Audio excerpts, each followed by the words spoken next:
पथराव हुआ था, मेरी गाड़ी पे पथराव हो रहा था, मैं गाड़ी से बाहर निकली, मैं नहीं चाहती थी, वो आज वीडियोस पूरी दुनिया में मौजूद हैं, मैं बाहर खड़ी हो गई नैब के दरवाजे के और मैंने कहा कि खोलो दरवाजा, मैंने अंदर जाना है।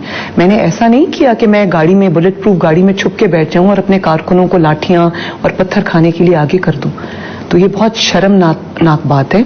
और उससे भी ज्यादा शर्मनाक मुझे कल जो अफसोस हुआ वो ये हुआ कि जब उस कारकुन की जान चली गई तो उसके बुजुर्ग वालिद को इमरान खान साहब ने बुलाकर अपने घर में, वो जो बादशाह सलामत वाली कुर्सी है उस पर बैठकर टांग पे टांग रखकर, जूते का मुंह उस बुजुर्ग की तरफ था और उसको कहा कि आओ मैंने कारकुन का अफसोस करना है।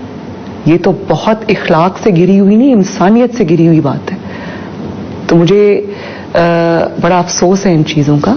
लीडर्स खुद मार खाते हैं, कारकुनों को अपनी शील्ड नहीं बनाते, लीडर्स शील्ड करते हैं कारकुनों को, कारकुनों को अपनी शील्ड और ढाल नहीं बनाया करते। मैंने तो यही सुना था।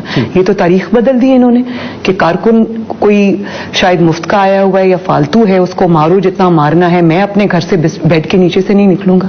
तो बहुत बड़ी ज्यादती। ठीक, एक तो मरियम साहबा आपने बड़ा उसको वाज़ेह तौर पर कंडेम भी किया और आप कह रहे हैं उसकी इंक्वायरी होनी चाहिए। उनका दावा यह है कि उनको हिरासत के दौरान जो है वो मारा गया। ना सिर्फ उसकी इंक्वायरी होनी चाहिए बल्कि जो पुलिस के जवानों को इन्होंने जिस बदतरीन जो उनके ऊपर तशद्दुद किया, जिससे उनके सर फटे, और मैंने सुना है कि एक दो बड़े क्रिटिकली इंजर्ड हैं, उसकी भी तहकीकात होनी चाहिए। उसमें जो भी लोग शामिल हैं उनको भी कैफरे किरदार तक पहुंचाना चाहिए।